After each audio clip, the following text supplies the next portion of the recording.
juga dan juga buat kita semua yang hadir. Mudah-mudahan ilmu-ilmu yang kita peroleh, yang kita dapat dari guru siapapun, manfaat buat kita dunia akhirat, sehingga kita dapat menerapkan dalam kehidupan kita sehari-hari. Dan mudah-mudahan wasilah istiqomah kita, hajat-hajat kita dipermudah oleh Allah Subhanahu wa taala. Ala hadhihi niyyah wa ala kulli niyatin salihah wa ila hadratin Nabi Mustafa Rasulillah sallallahu alaihi wasallam. Al-Fatihah. Bismillahirrahmanirrahim. Alhamdulillahirabbil alamin arrahmanirrahim maliki yaumiddin. Iyyaka na'budu wa iyyaka nasta'in ihdinas siratal mustaqim siratal ladzina an'amta 'alaihim ghairil maghdubi 'alaihim waladdallin. Amin. Bismillahirrahmanirrahim. Poin yang pertama, Bapak Ibu, apa sih yang dimaksud dengan istilah kurban? Seringkali kita sebut berkurban. Apa artinya kurban? Kurban ini secara bahasa asal kata dari kalimat koruba, maknanya itu dekat. Jadi orang yang kurban itu orang yang mendekatkan diri kepada dan butuh pengorbanan. Ketika mendekatkan diri butuh kepada pengorbanan. Itu secara bahasa. Tapi kalau secara istilah, yang namanya udhiyah atau kurban itu ma yuzbahu minan na'ami taqarruban ilallahi ta'ala. Apa yang disembelih dari binatang, tujuannya ini mendekatkan diri kepada Allah. Kalau kita lihat dari definisi ini, bahwa yang namanya sembelihan itu harus bentuknya hewan, binatang. Artinya kalau diganti dengan uang, diganti dengan duit, maka tidak sah kurban diganti dengan duit. Saya kasih contoh begini. Contoh harga kambing berapa ini? Ada Ustadz ini. Ada 7 jutaan ya? Ada Pak Bu ya? Oh, mahalan lagi. 12 jutaan kambing. Contoh nih ya, kita nggak mau ribet. Misalnya ngurusnya, ntar darahnya, baunya, dan lain-lainnya dah. Tiba-tiba mudhahi, orang yang berkurban, simple aja. Nih Ustadz, saya kasih duit 12 juta, seharga 1 ekor kambing. Dengan niat kurban. Cuman bukan pakai binatang, pakainya pakai. Kalau kita lihat dari definisi ini Bu, ma yuzbah minan na'am. Yang namanya udhiyah kurban, itu harus dengan binatang atau hewan, tidak sah pakai duit. Maka secara definisi ini aja kita udah bisa ngambil pemahaman apa hukum kurban pakai uang, hukumnya tidak sah. Ini yang pertama. Yang kedua, binatang apa yang dikategorikan dalam syariat untuk dikurbankan?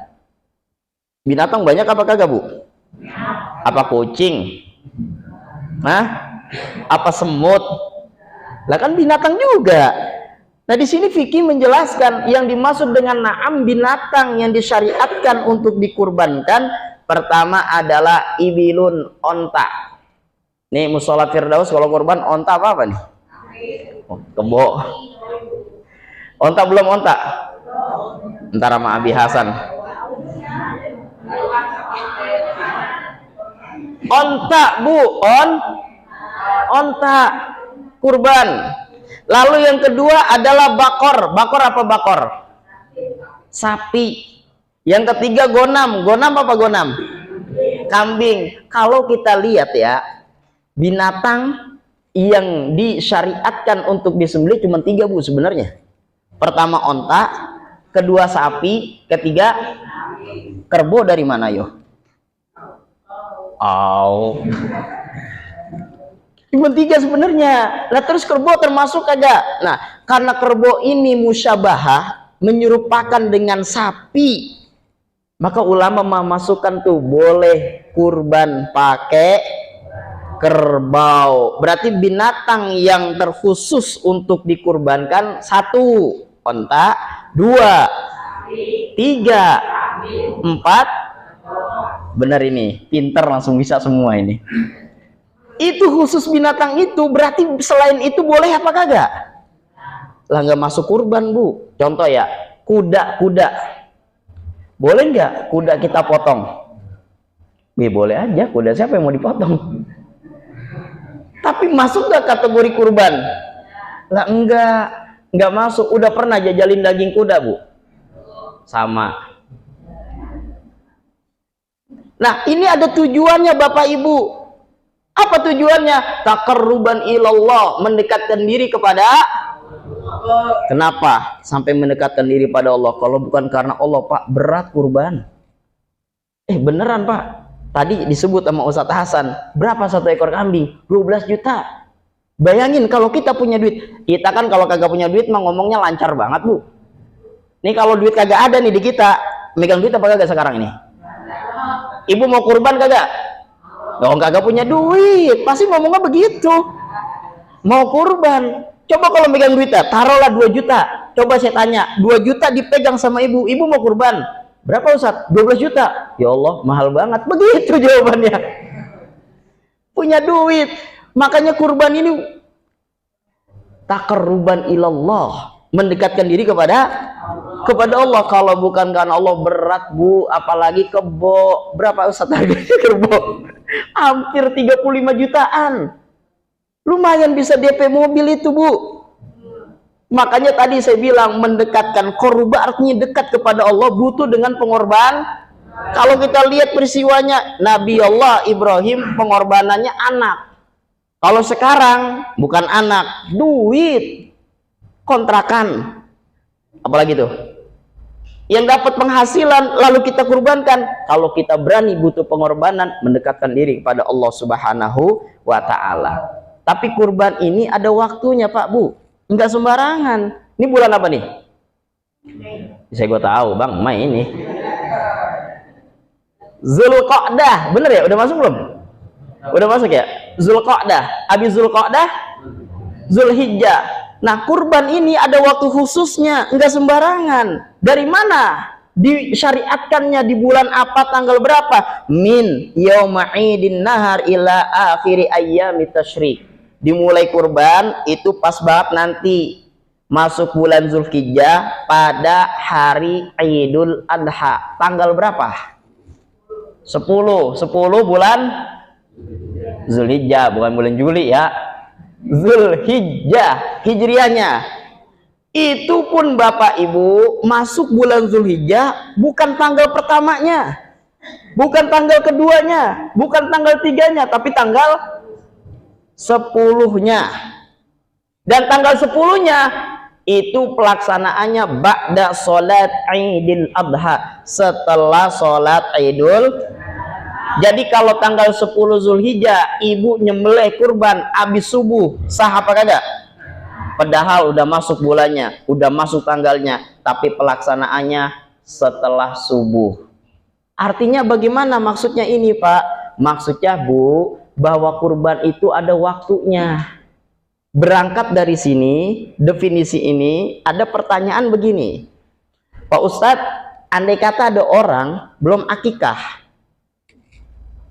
tapi dia kurban, kebetulan di bulan Zulhijjah punya rezeki. Pertanyaannya, mana didahulukan kurban atau akikah? Ya iya benar, dijawab aja langsung. Tadi saya bilang Ibu, kurban ada waktunya, tidak seperti akikah. Ini saya tanya tadi, sekarang bulan Zulqa'dah, boleh nggak kita kurban sekarang? Kalau akikah boleh nggak? Asal punya duit. Bener nggak? Akikah itu tidak terikat dengan waktu. Ketika ada rezeki, ayo. Tapi kalau kurban terikat dengan ketika masuk bulan Zulhijjah, Allah berikan kita anugerah rezeki. Ketika dapat kita rezeki banyak dari Allah, baru kita kurban, Bu. Walaupun kita belum akikah. Kenapa? Kurban hanya di bulan Zulhijjah. Dimulai dari tanggal 10 ba'da sholat duha, sholat Idul Adha, itu kita disyariatkan untuk kurban. Tapi kalau akikah sekarang boleh, bulan depan boleh, bulan depannya lagi boleh, tidak terikat dengan waktu. Tuh terkait tentang kurban. Lalu batas akhirnya sampai kapan kita berkurban? Batas akhirnya ila akhiri ayyamit tasyrik, sampai akhir hari-hari tasyrik. Kapan hari tasyrik? 3 hari. Dimulai setelah tanggal 10. Berarti tanggal 11, 12, 13 bulan Juli lagi. Zulhijjah. Zulhijjah. Nah, akhirnya itu pada tanggal 13 ba'da sholatil asr. Setelah sholat, kalau sedemikian ketat waktunya dalam berkurban, maka ketika ada keluasan rezeki, kurban dulu baru akikah. Atau yang kedua nih, saya kasih opsi. Menurut Imam Romli, ada di sini bapak namanya Romli. Itu beliau mengatakan boleh jadiin satu niatnya. Akikah nih belum. Kebetulan di Zulhijjah dapat rezeki, dia beli hewan kurban. Jadiin satu aja Pak Bu niatnya. Niat kurban juga, niat akikah juga. Boleh, boleh menurut Imam Romli. Cuman pendistribusian dagingnya beda. Kalau akikah mateng, kalau kurban mentah. Jadi bedain tuh. Kalau ini akikah nih Pak, saya bagikan ke Bapak. Ini akikah mateng. Kalau kurban kasih yang masa mateng juga, menang banyak dia. Akikah mateng, kurban mah. Nah, dari sinilah kita bisa ketahui Bu terkait tentang definisi Poin yang kedua, berangkat dari sini ada perbedaan antara sholat Idul Fitri dengan sholat Idul Adha. Apa salah satu perbedaannya? Perbedaannya yang pertama, salah satunya nih ya, kalau Idul Fitri khotib datangnya rada lamaan dikit. Cuma jangan lama-lama banget, kesian. Lama dikit. Apa sih tujuannya? Supaya memberikan waktu orang makan. Bapak Ibu kemarin Idul Fitri langsung berangkat apa makan dulu? Emang kelihatan sih kayaknya ngancem banget. Makan dulu, namanya juga Idul Fitri, Id kembali, Al-Fitri buka, kembali Bu. Dulu yang puasa, sekarang udah dibuka, udah makan dulu sebelum berangkat. Makanya khotib rada lamaan berangkatnya. Berbeda dengan Idul Adha, Bu. Ntar Idul Adha jangan makan dulu ya. Makanannya kirim ke rumah saya. Jadi Idul Adha jangan makan dulu. Tujuannya apa? Cepat khotibnya datang ke masjid, ke musola, dan khutbahnya jangan lama-lama. Hah? Jangan lama-lama. Kenapa? Ada sunnah setelah sholat sunnah Idul Adha. Apa itu? Kurban. Habis sholat Idul Adha ada nilai sunnah lagi yang kita harus laksanain. Apa itu? Sunnah udhiyah, sunnah menyembel. Makanya Idul Adha jangan lama-lama. Ini poin yang pertama Pak Bu. Kedua, emang apa sih Ustadz hukumnya? Hukum daripada berkurban.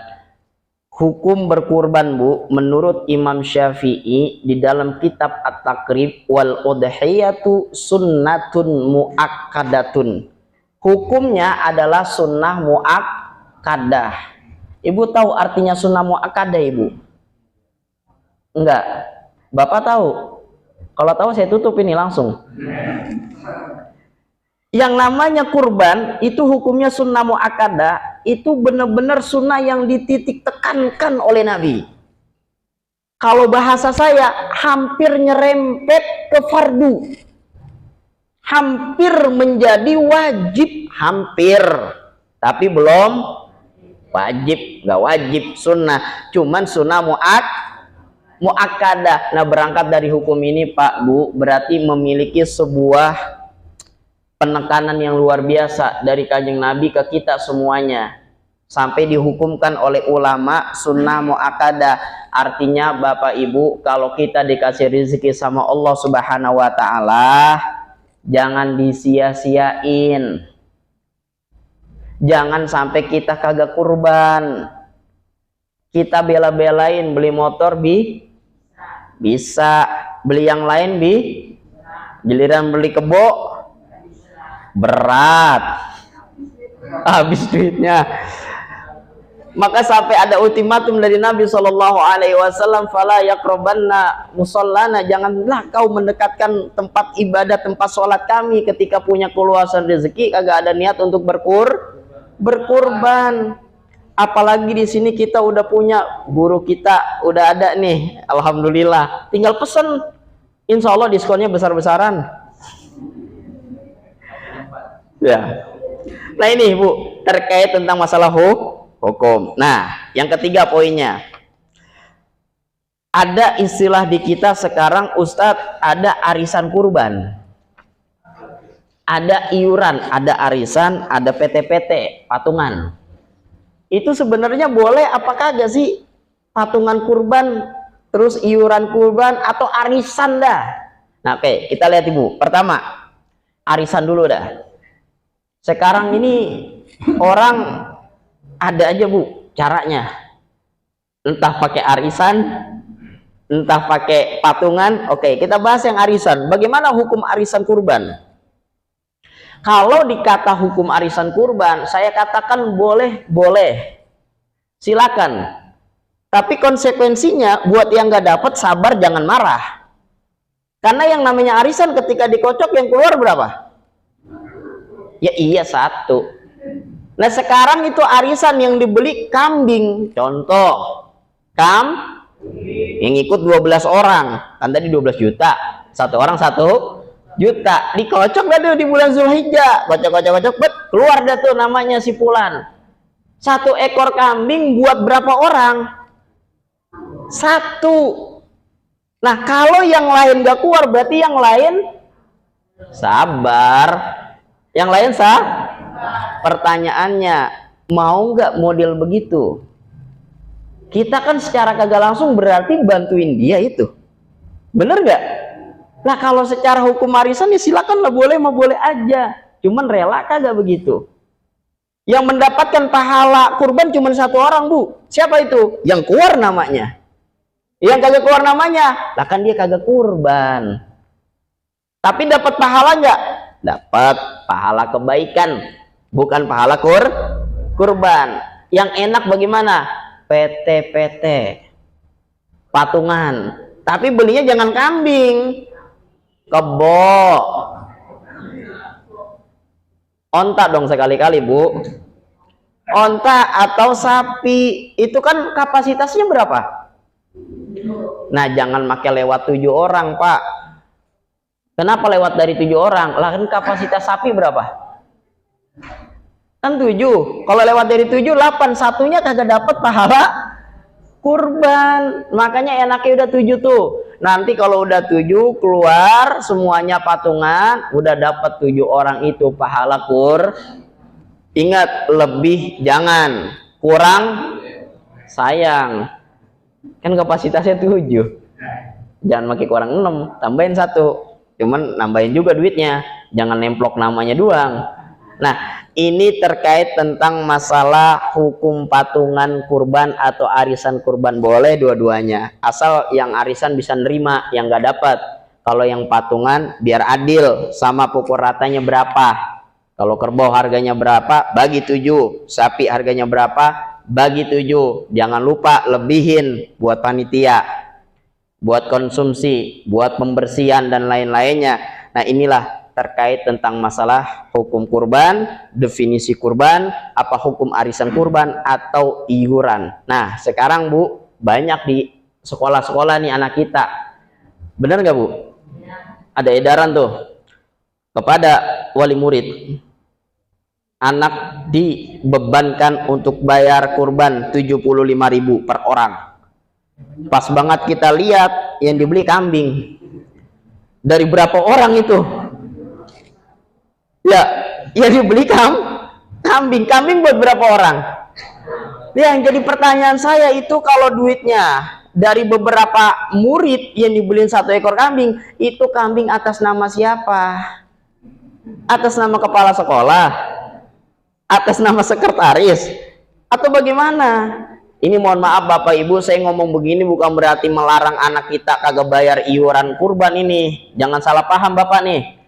Ntar pulang ngaji di sini kata Ustadz, jangan pakai ikut iuran patungan kurban di sekolah karena pahalanya kita kagak dapat. Bukan begitu. Ini saya lagi ngejelasin justru. Boleh silakan, cuman lagi-lagi anak ibu yang patungan, mohon maaf, enggak menuai mendapatkan pahala kurban. Karena bukan nama anak ibu nanti yang disembelih. Namanya nggak tahu nama siapa itu yang disembelih. Kan satu ekor kambing satu orang. Nah, kalau dapat pahala kebaikan, dapat dato ya, man jaa bil hasanati falahu asyru amsalihha. Jadi kalau udah memperbuat satu kebaikan, pahalanya 10 di sisi Allah Subhanahu wa taala. Baik, sebelum saya lanjut dengan pembahasan selanjutnya, apa hukum mencicipi makan daging kurbannya sendiri? Sebelum kita lanjut itu pembahasan, sampai sini ada yang ingin ditanya? Bapak Ibu? Ada? Oh ya, silakan Ustaz.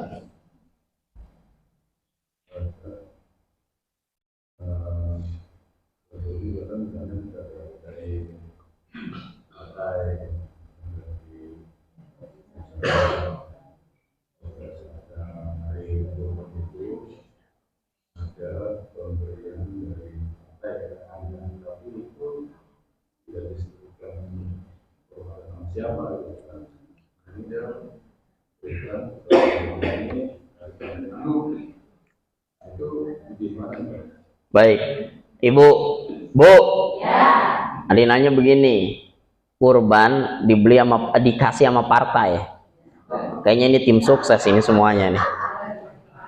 Nah terus ketika mau disembelih atas nama siapa? Kalau saya pribadi mah gampanginnya begini dah Bu, tim suksesnya siapa? Yang dikasih kebo, sapi apa onta? Kambing Ustadz, ya satu orang berarti. Untuk satu orang. Tapi kalau yang dikasihnya kebo, yang dikasihnya itu sapi, ya tim suksesnya ada berapa? Ada 7 Ustadz, bahkan lebih. Yang kepalanya aja dah, kepalanya artinya yang ketua-ketuanya aja tuh. Ya emang harus begitu, harus rela. Jadi memang kapasitasnya maksimal 7, kalau kambing 1, lah sisanya udah minta lagi. Supaya apa? Supaya dapat pahala kurban. Ini memang kalau kita lihat Bapak Ibu, nggak sembarangan masalah kurban itu.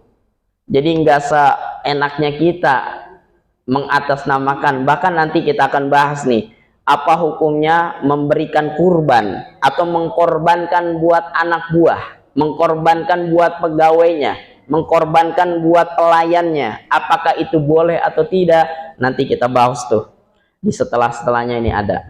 Baik, ada lagi? Ibu ada yang mau ditanya? Nggak ada? Kalau nggak ada, beli kurban ya sama Ustadz Hasan ini. Baik, terus ini sekarang nih di kita, bukan sekarang aja sih, dari dulu kadang kita kurban minta dagingnya. Ada nggak yang begitu? Di sini ada banyak. Yang mana orangnya? Saya pengen lihat ini. Ya Allah, ini kebangetan banget Bu, Pak, serius. Kita itu kalau kurban ngasih ke musola Firdaus, contoh, itu kan kita udah nilai sodako Pak Bu, yang nanti dagingnya akan diberikan kepada fakir, miskin. Kok sampai tega-teganya minta request lagi, Ustadz, saya kurban di sini ya, kambing malah kuruk banget, paha belakang, pala sama kaki 4 ke rumah saya Ustadz, banyak banget. Bener ya Bu ya? Itu boleh nggak seperti itu Bu? Nggak boleh, tapi Ibu lakuin. Itu hukumnya haram Ibu, tidak diperbolehkan. Terlebih itu namanya kurban wajib, kurban nazar. Ada bahasa begini, Pak, saya pengen kurban di musola Firdaus. Itu kan udah nazar namanya. Ketika udah nazar seperti itu, kurbannya bukan kurban sunnah lagi jatuhnya. Itu kurbannya kurban wajib. Ketika itu kurbannya kurban wajib Bapak Ibu, maka haram hukumnya kita makan daging kurban kita. Maka di dalam kitab I'anatul Talibin ada redaksi begini bunyinya: wa yahrumul aklu min udhiyatin aw haddin wajaba binadrihi. Haram hukumnya makan hewan kurban wajib dengan sebab dia nazar. Nggak boleh kita makan. Cicipin kagak boleh. Harusnya bagaimana? Fayajibu alaihi atasadduqu bijami'iha. Wajib sodakohin semuanya. Hatta korniha wazilfiha, sampai tanduknya, sampai kukunya. Jangan make kita minta. Ini udah bener banget orang yang kurban kagak minta apa-apa. Panitia segala jual kulitnya.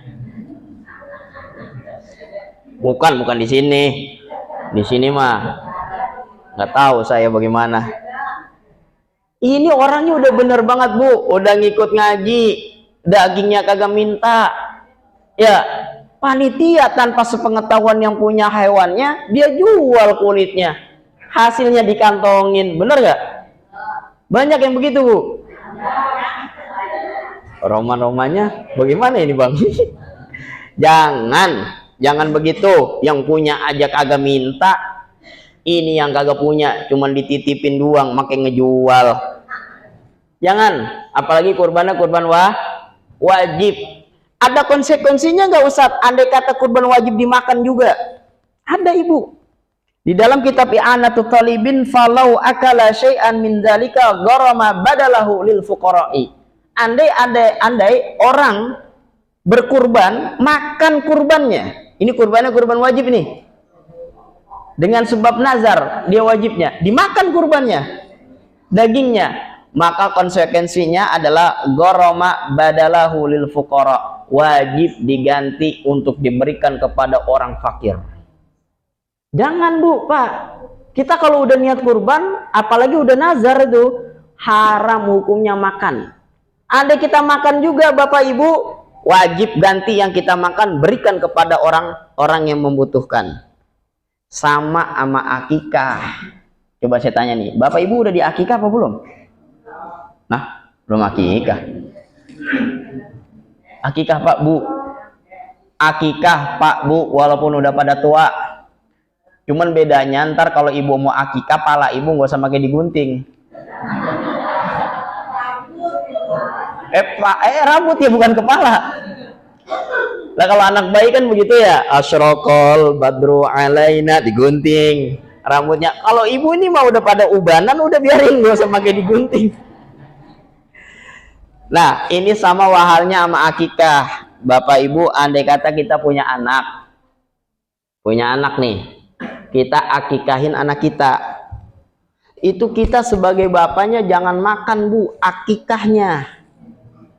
Kenapa demikian? Karena akikahnya udah menjadi akikah wajib itu. Serahkan kepada semua orang. Siapa sih yang kagak boleh makan? Dia yang akikah atau yang kurban beserta orang yang menjadi tanggungannya. Contoh, saya mau berkurban. Tanggungan saya siapa aja? Istri saya, anak saya, misalnya ibu saya. Maka anak istri ibu saya kagak boleh makan kurban yang saya kurbankan ke musola Firdaus. Bukan hanya saya yang nggak boleh, tanggungan saya siapa? Boleh jadi orang lain yang menjadi tanggungan saya, itu pun dia tidak boleh makan. Lagi pula logikanya begini Pak Bu. Tadi kan kambing harganya 12 juta.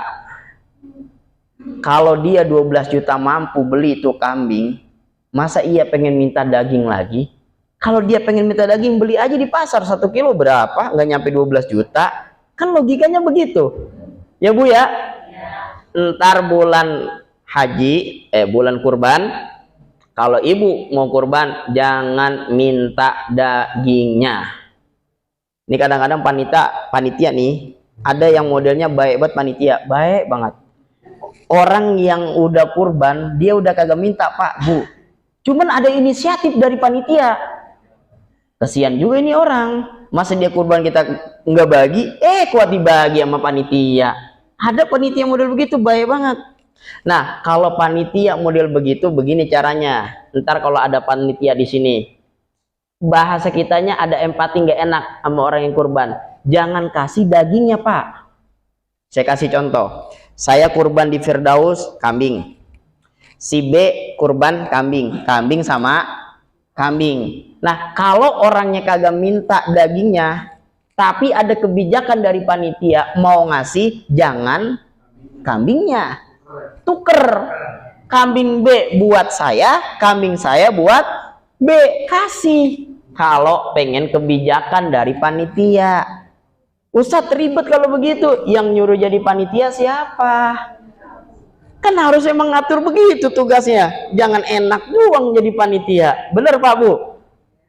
Bu? Ya emang begitu aturannya.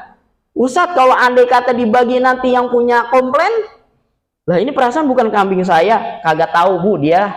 Kan udah disesetin itu. Kecuali kalau ibu kasih kepalanya. Pasti kasih kepalanya. Loh ini bukan kambing saya Pak. Ya, ini bukan kambing saya, kambing orang lain, ngapa dikasih ke saya? Nah itu tadi ibu bisa jelasin sama bapak bisa jelasin bahwa ini adalah kurban wajib, nggak boleh hakikatnya dia makan sendiri. Nah kalau saya pribadi nih ya, kalau mudhohi yang kurban kagak minta dan nggak ada kata-kata, udah panitia jangan pakai dikasih, antepin aja. Kenapa? Dia sudah ikhlas memberikan sodako, ya udah. Ntar juga ada yang bagi daging dari masjid musola lain, bukan dari musola ini aja. Itu salah satunya. Paham Ibu? Paham Pak? Baik, nyampe sini ada yang mau ditanya? Silakan. Baik Ibu. Saya waktu itu kan korban, tapi saya tuh minta, tapi bukan buat saya, buat saudara saya. Itu hukumnya gimana? Bagaimana hukumnya ketika kita kurban, kita minta, tapi bukan buat kita, buat saudara kita. Apakah itu boleh atau tidak? Kita lihat ibu, saudara ibu itu menjadi tanggungan ibu bukan? Nah, kalau itu bukan, boleh ibu. Kalau itu menjadi tanggungan ibu, maka dia pun tidak boleh makannya. Boleh Bapak Ibu seperti itu. Contoh kita kurban di sini, Pak ntar bagian daging depan belakang bawah ke bawah rumah ya, itu banyak. Terus di musola sisain apa? Buntutnya aja. Contoh.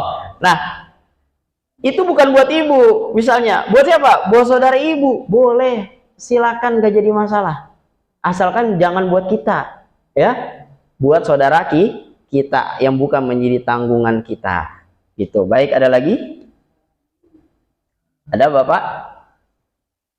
Oh iya, tadi saya tanya paham semua, makanya nggak ada yang nanya, ini orang paham semua. Nah, kedua, ini pasti kita ada dengar ya, bahasanya Ustadz ada tuh yang kita kurban, kita boleh makan sepertiga. Pernah dengar apa enggak? Pernah. Kapan? Ya sekarang ini Ustadz saya pernah dengar dari Ustadz. Kan ada tuh yang ngomong sepertiga boleh kita mah. Baik, saya luruskan ini Bapak Ibu, boleh kurban yang kita kurbankan kita makan sepertiga boleh, tapi itu kurbannya kurban sunnah, bukan kurban. Emang Ustadz kurban itu bisa jadi kurban wajib bagaimana? Dan kurban itu bisa jadi kurban sunnah bagaimana? Cuman disigot Bu, diucap. Kalau diucap saya pengen kurban, itu nazar namanya. Ketika udah nazar jadi kurban wajib, sehingga haram hukumnya kita makan sedikit pun dari kurban kita. Tapi kalau kita kagak ucap, kita kagak ucap, maka kita kurban aja, nggak ucap nih, maka itu namanya kurban Boleh nggak kita makan kurban sunnah? Boleh, tapi ada aturannya. Ada aturan yang pertama, walaupun kurban sunnah afdolnya sodakohin semua, afdolnya. Yang kedua, kalau itu kurban sunnah kita makannya kagak boleh lebih dari 3 suapan Ibu. Kagak boleh lebih dari 3. Berarti maksimal berapa kali? 3. 1. Ya namanya suapan nih, kayak kita nyuap makan ya. 1, 2, 3. Lebih dari 3 haram, walaupun kurban sunnah. Lalu yang ketiga, syaratnya dia itu makan kagak boleh daging, tapi hatinya. Tulang boleh dah. Nah, emang begitu aturannya Pak Bu. Kalau kurban sunnah sedemikian sedemikian aturannya luar biasa, bagaimana kurban wajib? Maka saya katakan di dalam kitab I'anah juga masih ini ada redaksi begini, wal afdolu atasadduqu bikullihi illa luqaman yatabarraku bi aqliha. Paling afdol disodakokan semuanya walaupun kurban sunnah. Andai kata mau makan cuman beberapa suapan, ngambil tabaruk saja. Dan wa antakuna minal kabid, dagingnya itu hati aja, kagak boleh daging. Kedua, wa alla yakula fawqa salasin, makannya kagak boleh lebih daripada 3 kali. Itu sunnah Bu, luar biasa aturannya. Lah kalau wajib sedikit pun kagak boleh. Makanya nanti kalau udah kurban, amannya dah, mau kurban sunnah kek, mau kurban wajib kek, amannya udah Bapak Ibu jangan make minta, jangan make nyicipin kurban yang udah Ibu kurbankan. Cukup udah Ibu udah kurbankan, ikhlaskan karena Allah Subhanahu wa taala, disitulah nanti akan menuai pahala dari Allah Subhanahu wa taala. Baik, ada lagi yang mau ditanya? Boleh. APK kata sebagian ada bilang wajib, sebagian ada yang bilang APK nggak apa-apa. Itu gimana hukumnya Ustaz? Baik. Kalau dikembalikan kepada hukum Ibu, apa hukum akikah? Itu sama loh hukumnya sunnah muakkadah juga. Sunnah muakkadah apa? Sunnah yang amat sangat dipentingkan, dititik tekankan Ibu. Kenapa begitu Pak Ustadz? Ada hadisnya Ibu. Bu, dengerin. Kata Nabi SAW, kullu gulamin murtahanun bi aqiqatihi. Setiap anak yang terlahir di dunia itu tergadai dengan akikahnya. Maksudnya apa? Anak terlahir di dunia tidak bisa memberikan syafaat kepada kedua orang tuanya kalau kedua orang tuanya belum mengakikahkan anaknya. Sampai segitu Nabi SAW dalam hadisnya menganjurkan untuk kita akikah. Akikah yang sunnah dagingnya Ibu. Adapun nasi boknya yang harga 20.000 yang cuma pakai acar sama telur, itu mah nilai lain. Ibu kalau andai kata duitnya pas-pasan, boleh nggak usah kita daging aja? Boleh, kalau Ibu nggak malu. Bagiin tuh dagingnya dua. Ini akikah, boleh nggak jadi masalah. Nah, itu konsekuensinya kita punya anak nggak diakikahin anak kita. Mohon maaf, anak kita andai kata nggak panjang umurnya, meninggal dalam kondisi bayi, dia nggak bisa memberikan syafaat buat kita selaku orang tuanya. Kenapa? Anak bayi meninggal surga apa neraka, Bu? Udah pernah ke surga? Kayaknya pede banget jawabnya. Kalau secara lihat amalia, bayi ada dosanya apa kagak? Enggak ada, meninggal dunia langsung ke surga Allah Subhanahu wa taala. Di surga tuh bayi bisa memberikan pertolongan. Buat siapa? Orang tuanya. Syaratnya orang tuanya akikahin tuh bocah. Lah kalau orang tuanya kagak ngakikahin, jangan harap itu anak yang di surga menolong babanya yang ada di dunia. Nah, maka daripada itu punya anak, urus dengan baik. Bikinnya sergep banget, ngurusnya berat banget. Giliran ya kita beli HP yang harganya 5 juta, iPhone apalagi 9 jutaan. Lah akikah paling murah 3.500.000 ya Ustaz ya. Yang kecil kami ya cuman. Itu berat, giliran aja beli yang lain-lain ringan. Mohon maaf Bu, saya waktu ngaji di pesantren sama guru saya sampai pesan begini. Nanti kalau nikah punya anak, bela-belain akikahin itu anak. Sekalipun ngutang, begitu bahasanya. Cuman sekalipun ngutang jangan pakai disebut sama jamaah. Yang penting zaman nikmatin aja daging akikah. Masalah ini ngutang apa kagak urusan belakangan itu mah. Sampai segitunya Pak. Kenapa? Itu tadi ganjarannya, harapannya kita bukannya nyumpahin anak kita mati dalam kondisi baik, bukan. Satu, emang melaksanakan sunnah Nabi. Kedua, dapat imbalan plus buat kita, mendapatkan pertolongan dari anak kita nanti di akhirat di surga Allah Subhanahu wa Ta'ala. Nah, kalau model kayak kita kan udah pada balik ini. Ya bener sih emang. Anak ngomongnya bahasanya halus Bu, balik. Ibu malah tua. Saya tadi pengen ngomong tua kagak enak. Apakah kita yang udah balik, yang udah pada tua, itu bagaimana kita akikah yang nggak terluput nilai kesunahannya Ibu, tetap masih disunahkan. Ada ibarat kitab bunyinya begini nih, kalau kurang lebihnya. Wala yafutu 'alal waliyil musiri biha hatta yablugha fa in balagha sunna ayauqa an nafsihi tadarukan lima fata. Tidak terluput, tidak hilang kesunahan akikah sekalipun sudah balik. Siapa itu? Orang tua yang udah dikasih kemudahan rezekinya sama Allah. Contoh, mungkin dulu kita belum diakikah, orang tua kita susah Pak. Orang tua dulu kan ya Allah susahnya luar biasa ya Bu ya. Ekonominya pas-pasan, boro-boro akikah makan sehari aja susah. Susahnya isi koma ya Bu, nyampe sekarang enggak. Itu susah dulu, belum diakikah. Tapi seiring berjalannya hari demi hari, waktu demi waktu, Allah anugerahkan rezeki banyak. Jadilah tuh dia orang kaya.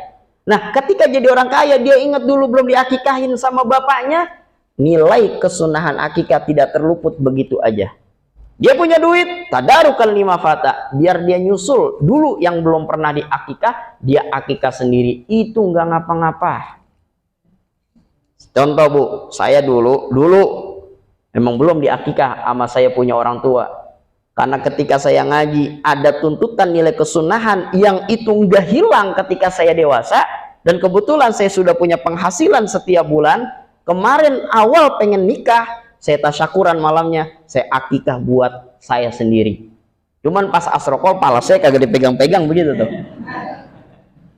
Iya nggak jadi masalah, boleh silakan walaupun sudah akil balik atau sudah dewasa. Ini terkait tentang masalah akikah. Hampir sama emang dia Bu hukumnya sebagian dengan kurban. Baik, ada lagi Bapak Ibu? Ya silakan. Untuk orang yang sudah meninggal, apa yang masih hidup? Baik, apakah akikah itu buat orang yang sudah meninggal atau yang sudah hidup? Disunahkan dua-duanya. Sampai begini, mohon maaf Bapak Ibu, andai seorang istri ini hamilnya dalam kondisi 4 bulan, meninggal dalam kandungan, itu masih disunahkan kita akikahin itu anak. Kenapa? Kondisi 4 bulan itu ruhnya sudah ditiup. Makanya dalam hadis Nabi bunyinya, inna ahadakum yujma'u khalquhu fi batni ummihi arba'ina yawman nutfatan summa yakunu alaqatan misla zalika summa yakunu mudghatan misla zalika. Kita semua ada di perut emak kita 40 hari berupa sperma, 40 hari berupa darah, 40 hari berupa daging, 40 kali 3 120 hari kurang lebih 4 bulan. Jadi ruhnya udah ditiup oleh Allah dalam perut ibu-ibu kita. Meninggal dunia disunnahkan diakikahin. Satu, apalagi masih hidup, apalagi masih amat sangat disunahkan kita.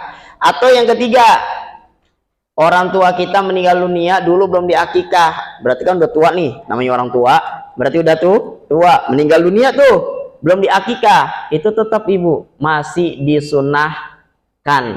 Sama wahalnya sama orang mengkorbankan buat orang tua yang udah nggak ada, boleh apa kagak?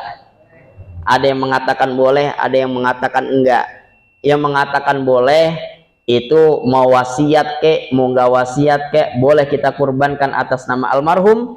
Tapi ada ulama yang berpendapat kalau dia wasiat, selama dia tidak wasiat, tidak sah kurban kita buat almarhum atau almarhumah.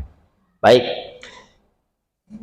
Bapak Ibu yang mudah-mudahan dimuliakan oleh Allah Subhanahu wa taala, karena bel sudah berbunyi, waktunya kita istirahat. Insya Allah di pertemuan selanjutnya udah Idul Adha belum Bang? Oh belum ya, karena ini masih ada pembahasannya lumayan banyak terkait kurban ya. Sampai sebelum Idul Adha insya Allah kita bahas seputar kurban. Mudah-mudahan yang kita bahas pada malam ini, ilmu yang kita dapat bisa kita amalkan dalam kehidupan kita sehari-hari. Ala hadhihi niyyah wa ala kulli niyatin shalihah wa ila hadratin Nabil Mustafa Rasulillah sallallahu alaihi wasallam. Al-Fatihah. Bismillahirrahmanirrahim. Alhamdulillahirabbil alamin arrahmanirrahim. Iyyaka na'budu wa iyyaka nasta'in. Bismillahirrahmanirrahim. Alhamdulillahirabbil alamin hamdan yuwafi ni'amahu wa yukafi mazidah. Allahumma shalli wa sallim ala sayidina Muhammadin wa ala ali sayidina Muhammad. Allahumma anfa'na bima 'allamtana wa 'allimna ma yanfa'una warzuqna uluman tanfa'una fid dini wa dunya wal akhirah. Allahumma faqihna fid din wa 'allimna at-ta'wil. Allahumma ja'alna wa auladana wa zurriyyatina min ibadikas salihin min ibadikas salihin min ibadikas salihin bifadlika wa karamika wa judika ya akramal akramin. Wa sallallahu ala sayyidina Muhammadin wa ala alihi wa sahbihi wa sallam walhamdulillahi rabbil alamin. Assalamualaikum warahmatullahi wabarakatuh.